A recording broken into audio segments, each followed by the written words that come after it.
Hello everyone, welcome to RV सहज English. So students, या व्हिडिओमध्ये आपण ग्रेट सायंटिस्ट या 9th स्टँडर्ड सेमी इंग्लिश लेसनचा पुढचा भाग बघणार आहोत. Let's get started. Destiny had a strange plan in store for him. A few years later, a chemical explosion happened inside Davy's lab and he was temporarily blinded. So याआधी आपण जसं बघितलं की जे मायकल फॅराडे होते, Michael Faraday यांची इच्छा होती की डेव्ही यांनी त्यांचं मेंटॉर बनावं. पण डेव्ही सुरुवातीला काही तयार झाले नाहीत. पण मायकल फॅराडे यांच्या डेस्टिनीमध्ये, यांच्या नशिबामध्ये काहीतरी वेगळाच प्लॅन होता. अ फ्यू इयर्स लॅटर, काही वर्षानंतर, a chemical explosion happened inside Davy's lab. Davy यांच्या लॅबमध्ये केमिकल एक्सप्लोजन जे आहे ते झालं, म्हणजे स्फोट झाला केमिकल्सचा. आणि ही वॉज टेम्पररीली ब्लाइंडेड, आणि काही दिवसासाठी, थोड्या काळासाठी ते ब्लाइंडेड म्हणजे आंधळे झाले. He now needed an assistant with an excellent memory to help him. आता त्यांना अशा एका असिस्टंटची गरज होती ज्याची एक्सलंट मेमरी असली पाहिजे, एकदम छान अशी मेमरी, स्मरणशक्ती असली पाहिजे. He was reminded of Faraday, आणि त्यांना फॅराडे यांची आठवण झाली. And decided to hire him as his secretary, आणि मग त्यांनी फॅराडे यांना सेक्रेटरी म्हणून घ्यायचं ठरवलं. Davy never believed Faraday could do anything in the field of science going by his social status and education. Davy जे होते त्यांना बिलकुल विश्वास नव्हता की फॅराडे हे फील्ड ऑफ सायन्स म्हणजे सायन्सच्या क्षेत्रामध्ये काही करून दाखवतील, कारण त्यांचं सोशल स्टेटस म्हणजे सामाजिक जो स्तर होता तो सुद्धा तेवढा चांगला नव्हता, आणि एज्युकेशन म्हणजे त्यांचं शिक्षणसुद्धा चांगलं म्हणजे पूर्ण झालेलं नव्हतं. त्यामुळे ते सायन्समध्ये काही करून दाखवतील असं काही डेव्ही यांना वाटत नव्हतं. He therefore dismissed Faraday's aspiration and advise him to stick to book binding. त्यामुळे त्यांनी फॅराडेंच्या जेवढे ॲस्पायरेशन होत्या, इच्छा आकांक्षा होत्या, त्यांना डिसमिस, खारिज करून टाकलं, आणि त्यांना सल्ला दिला की तू आयुष्यभर फक्त बुक बाइंडिंगच कर, पुस्तक बांधणीचंच काम कर, त्याच्यावर तू काही करू शकत नाही, असं ते म्हणाले.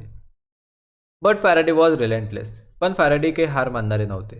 ही work day and night and learn as much as he could about डेव्हीज experiment.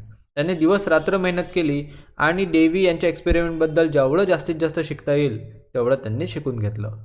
Soon Faraday become इनडिस्पेन्सिबल to Dewey. आता अशा प्रकारे फॅराडे हे डेव्हींसाठी इनडिस्पेन्सिबल म्हणजे अपरिहार्य बनले. त्यांना इग्नोर करणं आता डेव्ही यांना शक्य होत नव्हतं. And was promoted to his lab assistant, आणि शेवटी त्यांना, फॅराडे यांना लॅब असिस्टंट बनवावं लागलं. This was his first step toward scientific career. अशा प्रकारे फॅराडे यांची ही सायंटिफिक करिअरकडे पहिली स्टेप म्हणजे पहिलं पाऊल होतं. Though much of his job now was cleaning labs, at least he got to see some of Davy's leading experiment. आता बरंचसं त्यांचं काम हे होतं की क्लिनिंग लॅब्स म्हणजे लॅब्सची स्वच्छता करणे, हेच त्यांचं काम होतं. पण कमीत कमी त्यांना डेव्ही यांचे जे लिडिंग एक्सपेरिमेंट्स आहेत त्यांना जवळून बघता आलं, त्यांना एक्सपिरियन्स जे आहे ते करता आलं. त्यामुळे हा फॅराडे यांच्यासाठी एक चांगला मौका किंवा संधी असं आपण म्हणू शकतो. Even then Davy did not have much hope for Faraday. पण तरीही डेव्ही यांच्या मनामध्ये फॅराडेंविषयी जास्त आशा नव्हती. Then Faraday got another chance to prove himself. पण त्यानंतर लगेच फॅराडे यांना स्वतःला प्रूव्ह करायचा, स्वतःला सिद्ध करायचा अजून एक चान्स भेटला. One day Davy tried to recreate a famous electromagnetism experiment with a fellow chemist William Wollaston. एक दिवस डेव्ही आपले जे एक फेलो केमिस्ट आहेत विल्यम वोल्स्टोन यांच्यासोबत एक फेमस इलेक्ट्रोमॅग्नेटिझम एक्सपेरिमेंट जो आहे तो रिक्रिएट करायचा, म्हणजे पुन्हा करायचा प्रयत्न करत होते. Exploring why when an electric current is applied to a wire it causes that wire to behave like a magnet. आणि ते एक्सप्लोअर करतो, ते शोधत होते की का बरं जेव्हा एखाद्या वायरवर इलेक्ट्रिक करंट अप्लाय करण्यात येतो त्यानंतर ती वायर जी आहे ती एखाद्या मॅग्नेट म्हणजे चुंबकासारखं काम करते. तर हे त्यांना शोधायचं होतं. Obviously the forces were connected. नक्कीच ते जे फोर्सेस आहेत ते एकमेकांशी कनेक्टेड होते. But nobody had figured out how to make it happen continuously. पण कोणालाही कळत नव्हतं की हे जे आहे हे कंटिन्युअसली म्हणजे सारखं सारखं व्हायसाठी नेमकं काय केलं पाहिजे. सो अशा प्रकारचं एक एक्सपेरिमेंट ते दोघंही रिक्रिएट करत होते. Davy believed that if he could find out why it happened and controlled it there could be many practical application of the force. Davy यांना वाटायचं, त्यांना अशी खात्री होती की जर त्यांनी शोधलं की व्हाय इट हॅपन, ही असं का घडते, आणि कंट्रोल इट, आणि ते त्याला कंट्रोल करू शकले त्या फोर्सला, तर त्यांना असं वाटत होतं की त्याचे खूप सारे प्रॅक्टिकल ॲप्लिकेशन ते करू शकतील, त्या फोर्सला खूप प्रॅक्टिकली ते यूज करू शकतील. But he was unable to figure it out and was frustrated. पण डेव्ही यांना काही यश मिळत नव्हतं, त्यांना ते शोधणं शक्य होत नव्हतं आणि त्यामुळे त्यांना फार फ्रस्ट्रेशन म्हणजे फार चीड आलेली होती.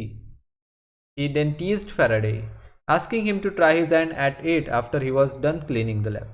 एक दिवस फॅराडे यांनी जेव्हा लॅब क्लीन केली त्यानंतर डेव्ही फॅराडेला टीज करत म्हणजे चिडवत किंवा हिणवत म्हणाले की तू का नाही करून दाखवत हा experiment. Within a few days Faraday solve the problem. आणि खरोखरच काहीच दिवसांमध्ये फॅराडे यांनी तो प्रॉब्लेम सॉल्व करून दाखवला. In fact he went further and a result were the first induction motor. आणि बस तेवढ्यावरच फॅराडे थांबले नाहीत, त्यांनी अजून पुढचे शोध लावले आणि त्यांनी पहिली इंडक्शन मोटर जी आहे ती बनवली, तयार केली. Which converted electrical current into continuous mechanical motion. जी इलेक्ट्रिकल करंटला कंटिन्युअस मेकॅनिकल मोशनमध्ये कन्वर्ट करत होती. The induction motor spurred revolution. Induction मोटरच्या शोधामुळे एक क्रांतीच घडून आली. Fans, air conditioning, swing machine, photographs, power tools, cars and even trains and aeroplane engines grew out of this simple device. या सिम्पल डिव्हाइसमुळे fan, air conditioning, swing machine, photograph, power tools, car, even train, aeroplane engine हे सर्वच्या सर्व जे आहेत ह्या वस्तू तयार करण्यात आल्या. आणि हे जी डिव्हाइस होतं was born out of a mockery directed to Faraday. फॅराडेंना जे हिणवलं होतं डेव्ही यांनी, त्यातून ती निर्माण झालेली वस्तू होती ज्याने एक क्रांतीच घडवून आणली होती. Faraday became a celebrity scientist overnight.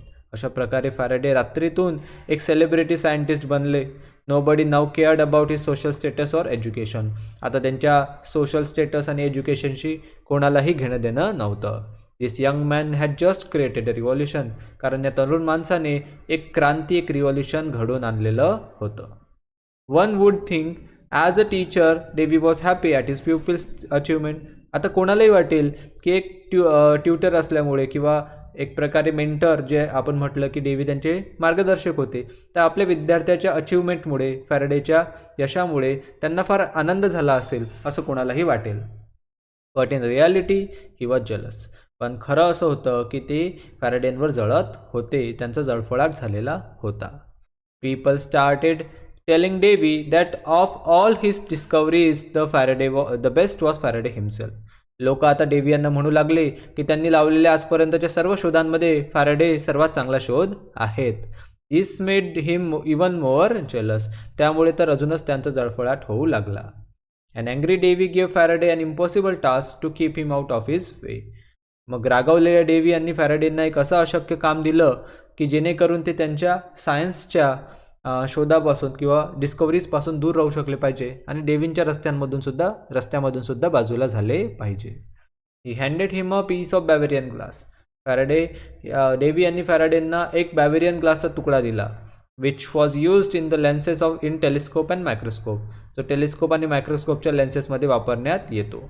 And asked him to reverse engineer it. आणि त्याला रिव्हर्स इंजिनियर करायला सांगितलं, म्हणजे ज्याची जी प्रोसेस आहे, मेकिंगची जी सिक्रेट प्रोसेस आहे, तिला पूर्ण उलट करायला सांगितलं.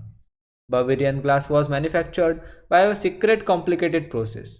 आता हा जो बवेरियन ग्लास आहे तो एका सिक्रेट कॉम्प्लिकेटेड प्रोसेसने बनायचा. अतिशय गुंतागुंतीची ती प्रोसेस होती. And Davy knew that with the equipment available in the lab Faraday would never be able to accomplish the task. आणि डेव्ही यांना माहिती होतं की लॅबमध्ये उपलब्ध असलेल्या इक्विपमेंट म्हणजे ज्या वस्तू आहेत त्या वापरून फॅराडे कधीही ते सॉल्व्ह करू शकणार नाहीत, ते टास्क अकम्प्लिश म्हणजे पूर्ण करू शकणार नाहीत. The piece of glass became a significant thing in his life. अशा प्रकारे फॅराडे यांच्या जीवनात तो काचाचा एक तुकडा एक लक्षणीय गोष्ट बनून गेली. लक्षणीय किंवा स्मरणीय. Faraday had a never give up attitude. आता फॅराडे सुद्धा कधीच हार न मानणारे व्यक्ती होते. ही रिस्पेक्टेड डेव्ही आणि त्यांना डेव्ही यांच्याप्रती आदरसुद्धा होता. So he accepted the assignment. So त्यांनी हे काम जे आहे ते ॲक्सेप्ट केलं, स्वीकारलं. Despite knowing that it would be very difficult. आणि त्यांना ॲक्च्युलीमध्ये माहिती होतं की हे काम खूप कठीण आहे, पण तरीही त्यांनी ते स्वीकारलं. हे टॉइल्ड फॉर 4 years. त्यांनी 4 वर्ष मेहनत घेतली. With no help from Davy. डेव्हीकडून त्यांना कुठलीही मदत भेटली नाही. And as expected failed. आणि जशी अपेक्षा होती तसंच झालं, त्यांना अपयशच हाती आलं. Faraday never learn the secret. Faraday यांना कधीही ते सिक्रेट, ते रहस्य कळलं नाही. And this remain his first failure as a scientist. आणि अशा प्रकारे एक वैज्ञानिक म्हणून हे त्यांच्या जीवनातलं पहिलं फेल्युअर म्हणजे अपयश ठरलं. To remind himself of this difficult times he kept a single glass of brick on his shelf as a souvenir. या कठीण वेळेची आठवण म्हणून फॅराडे यांनी ते सिंगल ग्लास ऑफ ब्रिक म्हणजे त्या काचाच्या एका तुकड्याला आपल्या शेल्फमध्ये, आपल्या कपाटात ॲज अ सोवेनियर म्हणजे स्मरणिका म्हणून ठेवून दिलं. This would inspire him during difficult times. जेणेकरून कठीण वेळेमध्ये त्यांना ते जे ग्लास आहे ते नेहमी इन्स्पायर करत राहील असं त्यांना वाटायचं. आणि एक आठवण म्हणून त्यांनी ते आपल्या कपाटामध्ये ठेवून दिलं. तर आय होप इतका पार्ट जो आहे तो तुम्हाला खूप चांगल्या प्रकारे समजला असेल. आता पुढचा आणि शेवटचा भाग आपण पुढच्या व्हिडिओमध्ये बघूया. तोपर्यंत टेक केअर.